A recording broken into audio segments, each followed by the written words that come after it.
Welcome to Diligent Canine, and in this Q&A video, I'm going to talk about language and which language to train your dog in. Specifically, does that even matter?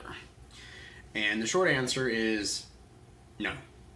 It doesn't matter at all. Dogs don't speak human languages, so it makes no difference whether you speak English or German or Portuguese or Dutch. None of that matters. What does matter is that you are consistent in the commands you use. So you could even mix up the languages. When I first trained my dog Dean, I am a native English speaker, so I used all English commands.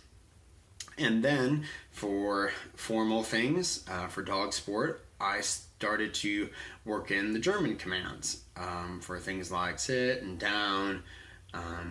I use the German seats and Platz, but I use some regular English commands like come and stand and touch, and those work just fine. And the reason is that dogs don't speak a human language. What they are hearing is not a word.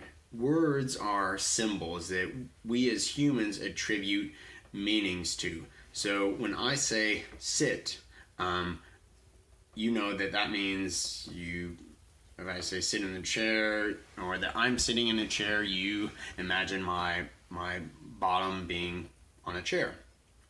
So we know what sit means, or what that word represents. Dogs, they don't know that. What they have learned, or what they do learn, is an association with that sound, those sound waves, and a particular inflection and tonality of your voice means that there's an association built between that sound, a behavior, and a reward. So when sound, whatever the sound is, happens, if I do this behavior, I get rewarded. And if you don't think this is true, please send me a message, and I will either direct you to or post videos of teaching dogs to sit with the word carrot, orange, banana, whatever you want. Maybe even sit down and stand is carrot, orange, banana. It doesn't matter. It doesn't matter whether you use English or a different language to do that either. If you need further evidence of this, lots of people train their dogs with hand signals. I have played with some hand signals for the basic commands. Sit, I make a signal like this. I make I'm pushing my palm down for down, or Platz, and out to the side, right? Like I want the dog to go from a crouched position, a sit or a down, and raise his body up for a stand or ste. And that's a good example of, there are no words there, but I'm able to cue. I'm able to give the dog a cue. In this case, a physical gesture, but you could do the same with a verbal gesture. We call those words. And that tells the dog that it needs to do something.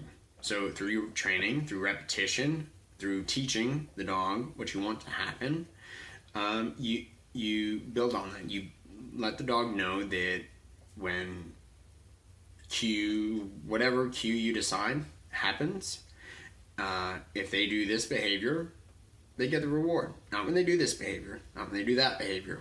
When I do this cue, if you do this behavior, you get this reward. And it's really simple for dogs to learn that way. And similarly, you can add or change those words later. When you're teaching the dog what behavior they're supposed to do, that's when you need to stay consistent. So if you're going to say sit, you need to stick with that while you're teaching the dog. Once the dog has already learned what a sit behavior is, okay, or that's a behavior that will get a reward, then you can change the cue. Then you can change the sort of stimulating event, the antecedent, if you will, if you remember that A plus B equals C equation for behaviorism. So, but you need to make sure the dog has learned that behavior then. And once the dog has learned a behavior that gets a reward, it's easier for them to change up the stimulus for that. So, for example, my dog Dean will sit when I say seats. He'll sit when I say sit. He will sit when I motion my hand like that. And the way you change that, say, I don't know, maybe you want to change the language that you give your commands in, or you started training a different activity and now your commands are phonetically too similar. I kind of had this issue when I give the command foos for my dog to heel on my left side, and when I say close for him to come to my right side, I have to be very articulate at the beginning of that word because the ends of those words phonetically sound very similar, and that is what the dog is being cued on. So if you have a situation like that, you might need to change the word that you use. Maybe you have some sort of speech impediment, or you're not able to articulate certain sounds very clearly.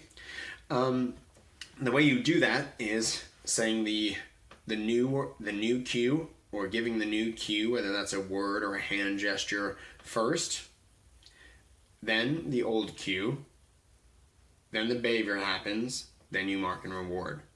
And eventually you fade out that old cue, the cue that the dog already knows. So we use the example of sit. I taught my dog that when I say the word sit, you put your bottom on the ground and then you get a reward.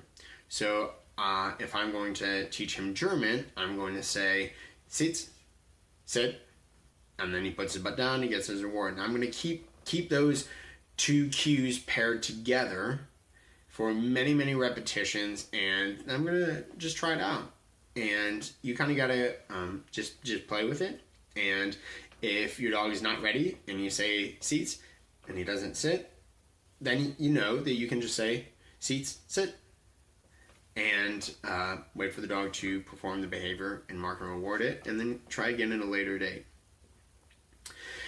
I also wanted to mention in this video that changing languages, or adding a language to your dog's vocabulary, adding a human language that is, can be a really fun way to not stay stagnant in your training. And I found this to be the case for me as well, and that probably has to do with me adding some German commands as well. I was getting to a point in obedience training where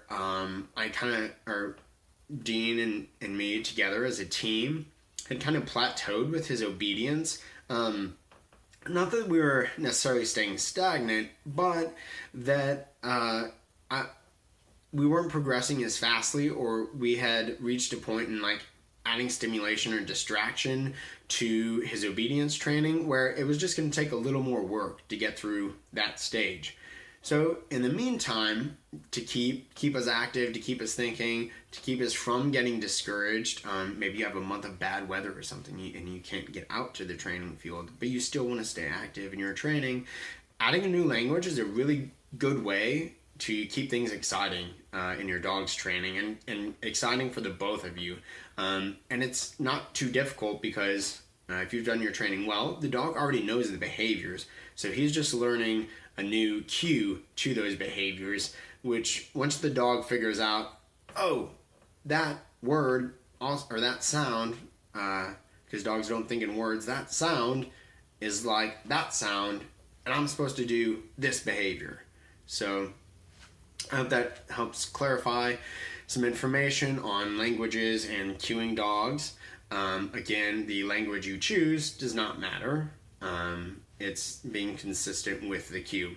So as always, thank you for your support of military and working dogs, and remember to subscribe on patreon.com/diligentcanine.